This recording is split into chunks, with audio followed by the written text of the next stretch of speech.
Welcome to The Cap, where we are here to speak with college reps and other professionals in the field of college admissions to help answer all your questions and guide you through every step of the process.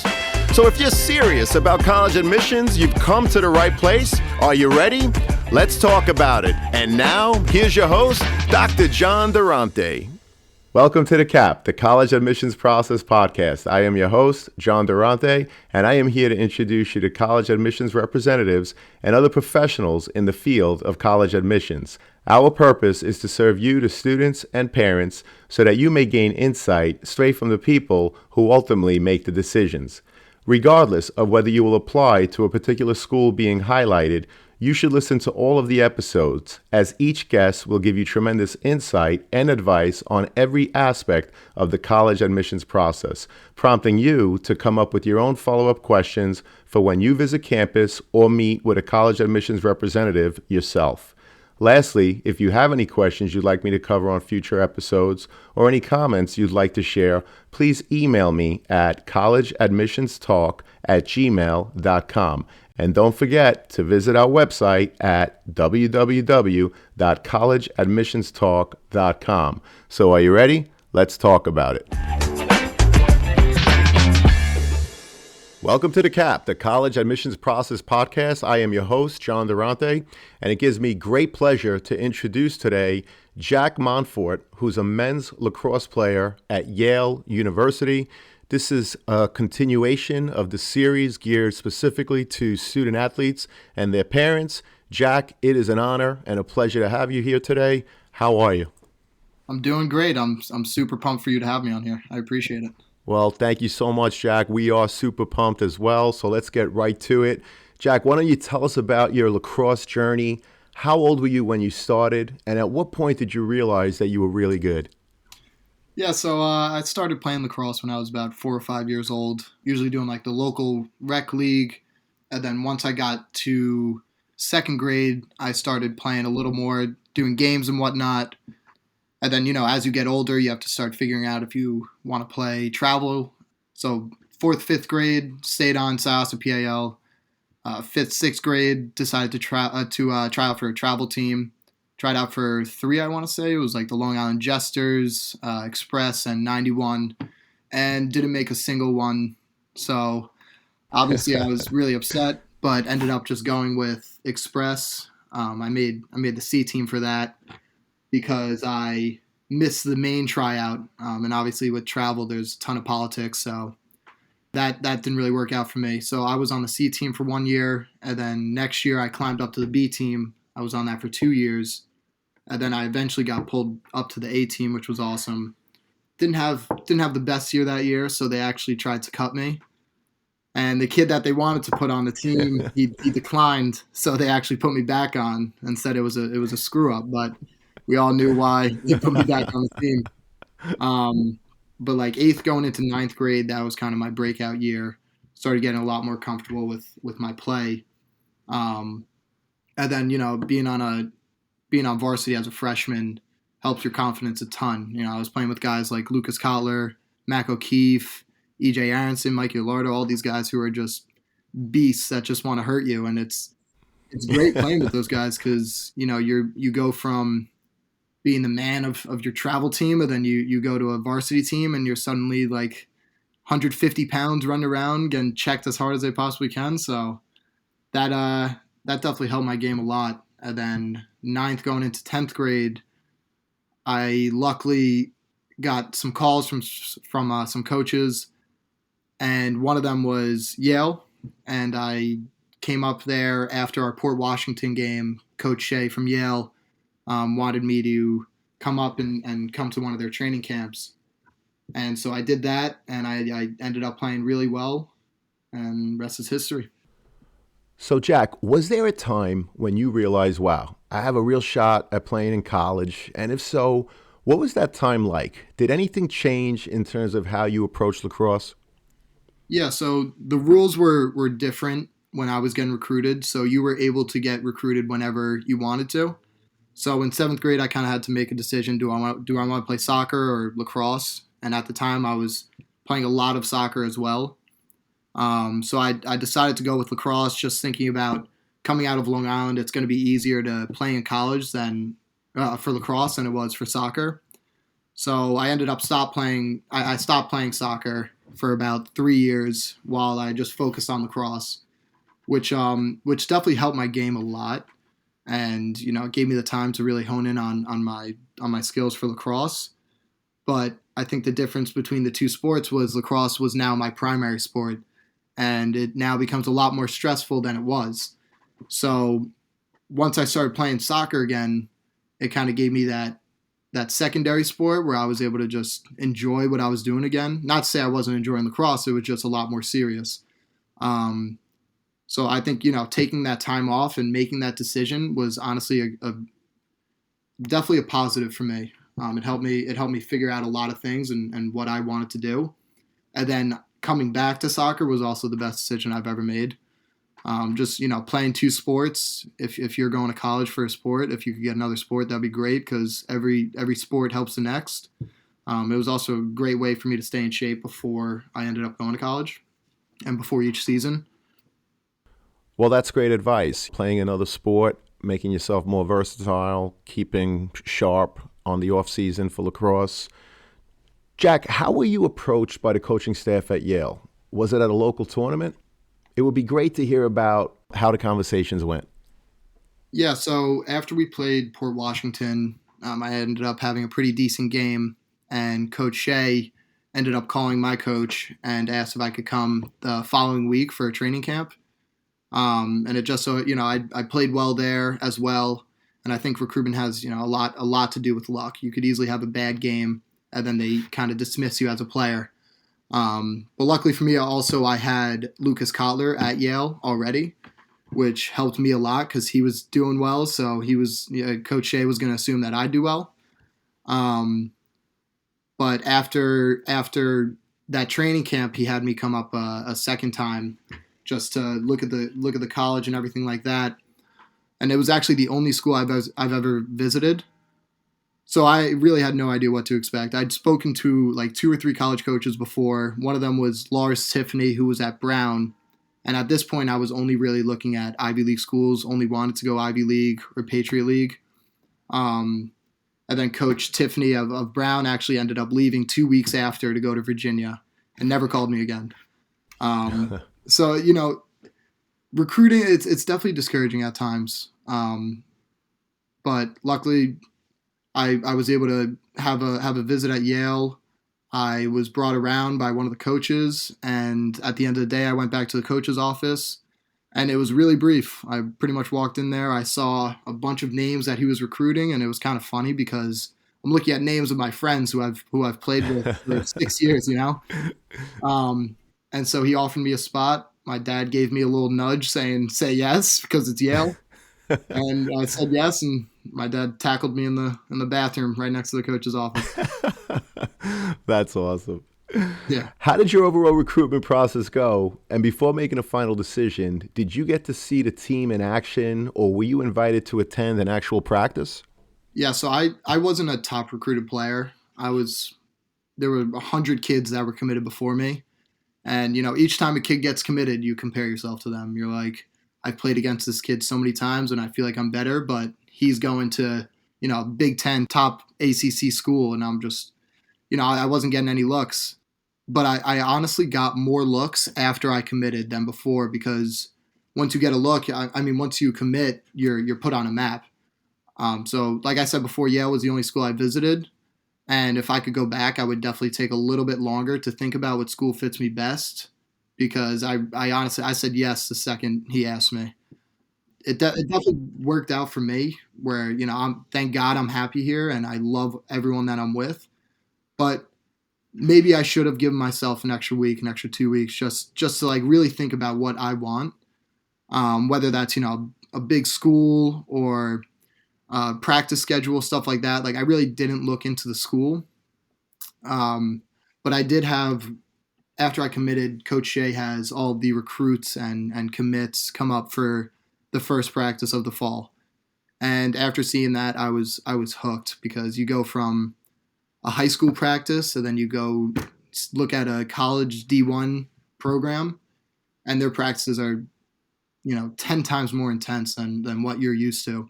Guys screaming the whole entire time. We ended up seeing a little fist fight, and it was just like it's intense, but everyone leaves everything on the field there. Like after a fight, those guys are dapping up and like hugging each other, and it's just like everyone's just so competitive and they want to see everyone else get to the next level that it gets a little personal at times, but everything's left on the field, which I think was awesome to see. Well, that's great insight. Thank you for sharing those stories. Jack, what do you think helped you get recruited the most? Was it your high school play, academy team, videos submitted, or a combination of all of these things and more? Yeah, so I think like being active helped me a lot. I was sending emails every single weekend in the summer with my information about, where I'm playing, what field I'm going to be on, what time these games are. And it's like 95% of the times I didn't even get a response. But, those 2, 3 coaches that actually did end up looking at me, they did that because I was doing something that other kids weren't doing. Um, but the first question that every coach is going to ask your coach is how is he as a person, and then that second question is going to be how are his academics, and those are two things that they're going to ask before they even talk about you as a lacrosse player. So you need to have those things in mind before you even think about playing in college, because playing in college won't even matter if a coach won't look at you because of your academics or who you are as a person. Well, that's great insight. And when talking to Coach Calabria, he mentioned that by the time a college coach reaches out to him, the college coach already knows whether or not you can play, right? Obviously, you could play if they're reaching out to your high school coach because they're interested. So, to your point, in terms of, your character, those are the types of questions that the college coach is going to ask the high school coach. Yeah, definitely. Are you coachable? Are you a good person? Are you good at taking constructive criticism? So, Jack, that's great insight. What was your particular decision process like in terms of being recruited? Did you have anyone that helped guide you through it? Yeah, so I mean, my dad was very active with me. He'd help me with every email I sent. Both my parents, they're going every weekend. I'm going to Maryland, Pennsylvania, and then we're meeting a Long Island team in the championship, and it's like, what are we doing out here? Um, but like I said before, I would definitely know what I'm looking for if I were to go back and do it again. Um, I really didn't think about the decision much. I just heard the name Yale and I couldn't turn it down. But if I were to go back, I would think about myself as a person and, what my personality is like and what type of college fits that. Do I want a big or small college? How are their academics? How are their social life? And I think the most important thing, which talking to my other friends from different schools, it's a lot different from where we are here, is the practice schedule. And it's easy to get run down here because you're going full throttle 6 days a week pretty much.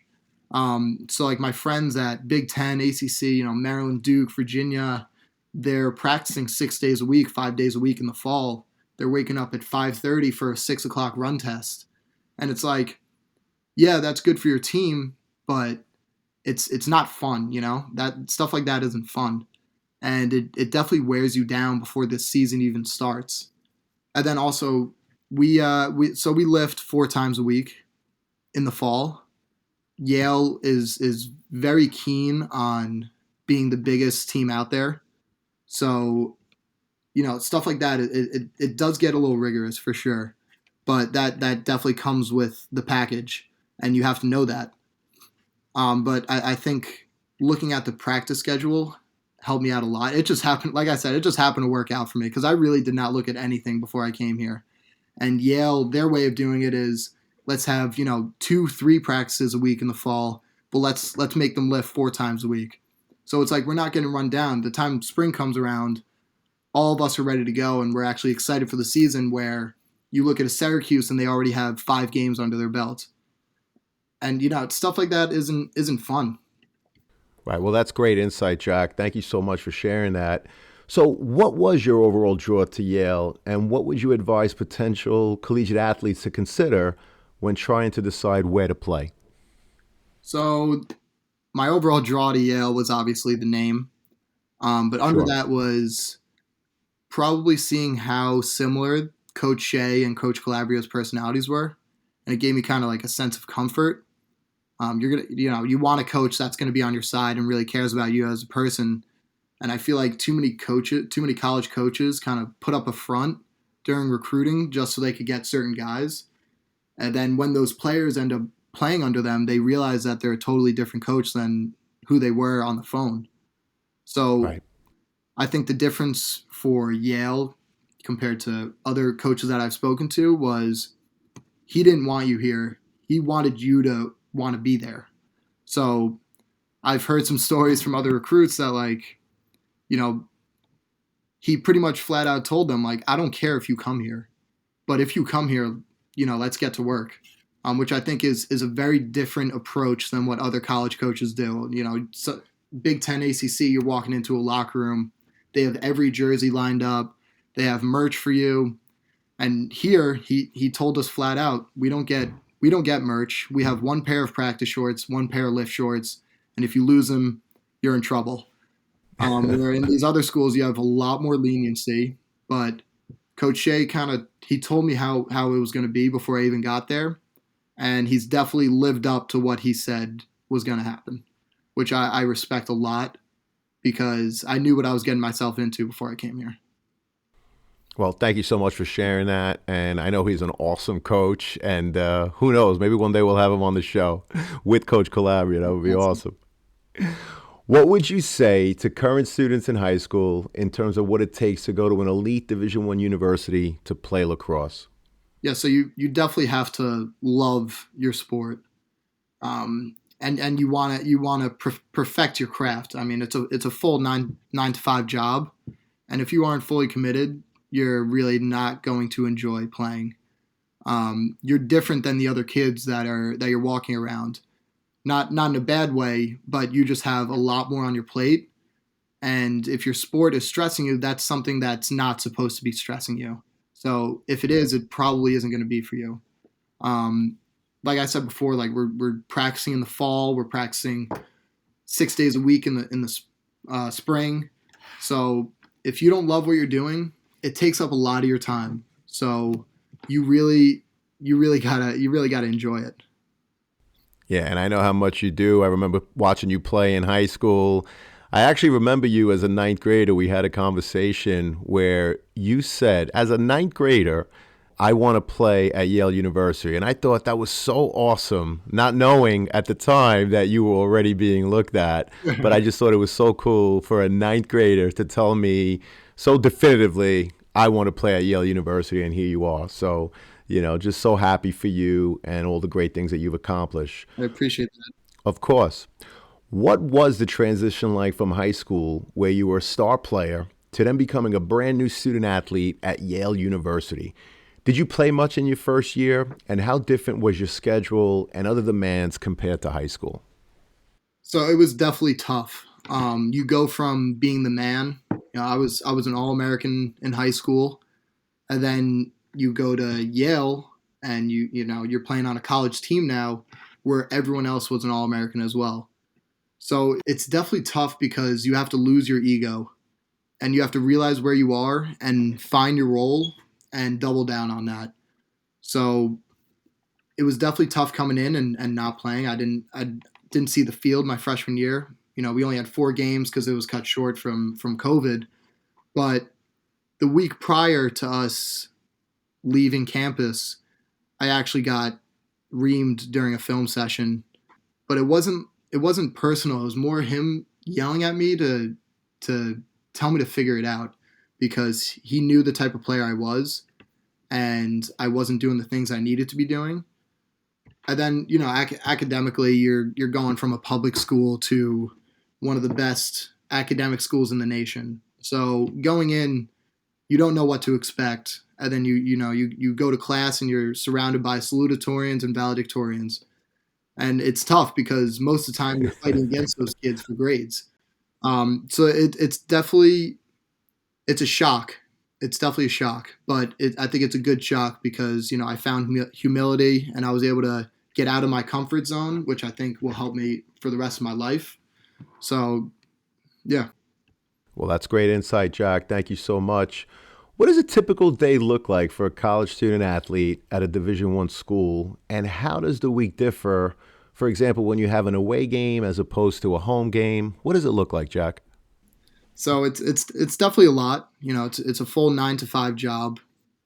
I'm waking up for lift. I got lift at 9 a.m.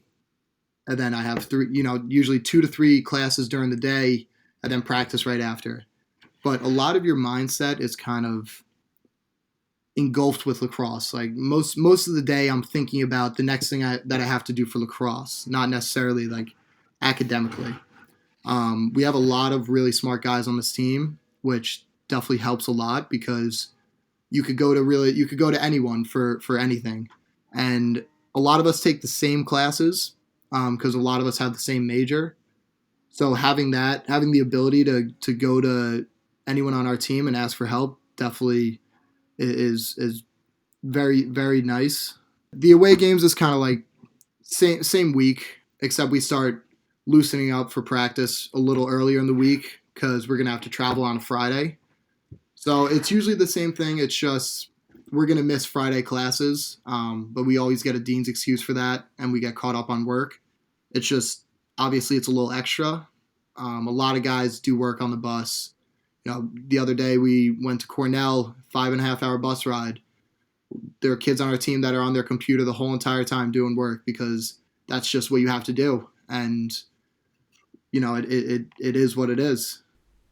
Yeah, you do whatever you have to do to make it work. I get it. And I know that you recently played Denver, where obviously you had to fly out to Colorado. So how did that week look?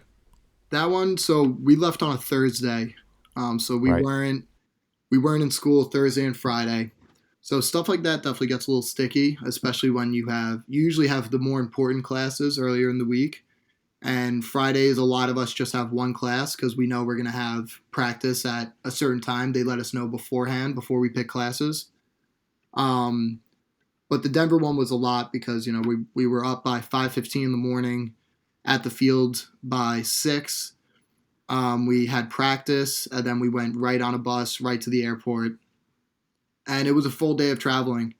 But we did Right. that so we could get comfortable in Denver. I mean, it's higher altitude, stuff like that. We wanted to practice in on a Friday, but that kind of differs each away game. If it's Denver that far away where we have to go on an airplane, we're going to show up earlier in the week, and our practices are going to be a little less intense. Right. Monday and Tuesday is going to be very intense, and then Wednesday, Thursday they settle it down a little bit for us. And also for lift, we have before every before every lift we have power outputs, which is vertical, like how much power you're exerting from the ground on a jump, and that percentage is gonna let the coaches know how intense that they could go for the day, which you won't find like any other college that's going to do that. Um, so I think that aspect is very important because they actually really do look at our health and how we're all feeling during a certain day, and they're gonna work around us, and they're gonna give us the intensity that they feel that we can handle at that time. Thank you so much for that insight, Jack. Truly appreciate it. I'm curious, how did COVID affect your player eligibility? Are you able to play more than the traditional 4 years? And can you explain how player eligibility even works with the NCAA? Yeah, so COVID actually helped me out personally. Just having the time off to I had time away from school, then time away from lacrosse, and because it was a lot freshman year, and I wasn't necessarily happy with what was going on and how I felt during the season. So having that time off was great because I ended up going to Florida for 2 months, 2.5 months, and I lived there with 4 of my friends where we all got an internship. So we were working 5 days a week, living in Florida, making money, building our resume, and then I came home. I took a couple classes, because I took the whole year off, which is what our whole team did. But it was very hectic because, we were hearing from other kids on Ivy League teams that they have to go to school because their coach is making them, because no one knew if we were going to play in the spring or not because every other team was playing. But the Ivy League specifically, we weren't really getting any insight into what the deal was going to be later on. So we all just decided to take the whole year off. And then the second half, I was supposed to go to Australia for 3.5 months. And I had an internship there with 2 of my buddies on the team. Ended up not working out. They didn't accept my visa, which was obviously unfortunate, but I still got the chance to do the internship. So I was just doing it in my basement, but I definitely got to build my resume, which helped a lot considering I have a lot coming up this summer. So I don't really have a chance to do an internship. So will you have an additional year to play because of the year that you took off? I can have an extra year to play. I just can't do it at Yale. It's an Ivy League rule. I don't really know why, but that's just how it is. So I would definitely consider playing elsewhere after my senior year, but I would probably only do that if I could go with a classmate of mine. Understood. Well, thank you for that insight, Jack. We really appreciate it. Lastly, what are the top 3 pieces of advice you would give a parent and student athlete aspiring to go through the recruitment process? Yeah, so I have 3 quick things that I think would definitely help a lot of players, and it's finding confidence in yourself. No matter who's looking at you, coaches like to see someone who is confident, and you have to remember that everyone is faking their confidence around you, and you just have to fake it better than them. So that was the first one. Second one is enjoy it, because looking back at the process, I realized how cool it really was to see which colleges want you and where you could potentially end up.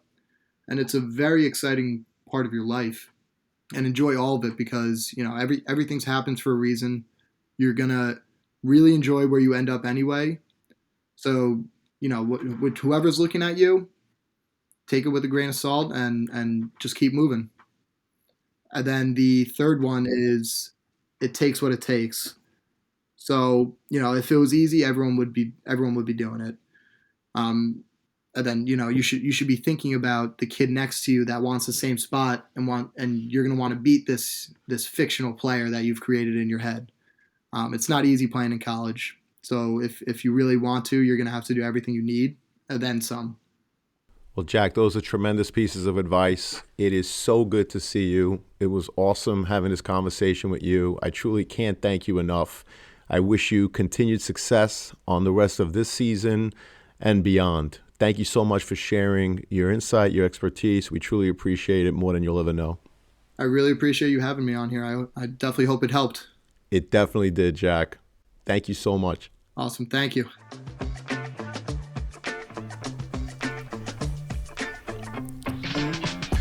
Thank you for joining us on this episode of The CAP, the College Admissions Process Podcast. We hope you enjoyed the show. If you did, please don't forget to tell a friend and follow us on Facebook, Instagram, Twitter, and wherever you listen to your podcast. I am your host, John Durante, and I look forward to seeing you on the next episode of The CAP.